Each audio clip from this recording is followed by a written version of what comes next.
Chitragupta channel చాలా పిచ్చి పిచ్చిగా క్వశ్చన్లు ఇస్తారు. నేను అడగదలుచుకున్నా, ఈరోజు మార్నింగ్ అన్నావు ఏంటంటే అసలు కాంగ్రెస్లో కేవలం గాంధీలే ప్రధానం అవుతారా, అధ్యక్షులు అవుతారా? లాల్ బహదూర్ శాస్త్రి ఎవరండి? చెప్పయ్యాను. పివి నరసింహారావు ఎవరండి?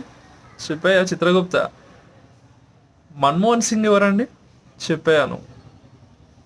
దాని తర్వాత దేవిలాల్ వచ్చారు, దాని తర్వాత దేవే గౌడ వచ్చారు. ఎంతోమంది కాంగ్రెస్ వాళ్ళందరికీ సపోర్ట్ చేసింది ఆల్టర్నేటివ్ ఉన్నందుకు. కానీ మీ దాంట్లో ఇంత నియంతృత్వం నాకు అర్థం కూడా కాదు. ఆ పనికిమాలిన బీజేపీ పార్టీ, ఆ పనికిమాలిన బీజేపీ ఐడియాలజీ అసలు దేనికైనా పనికొస్తుందా చిత్రగుప్త? చెప్పేటిదాన్ని పనికిమాలిన మాటలు ఇక నుంచైనా మానుకో, బాగుపడతాం.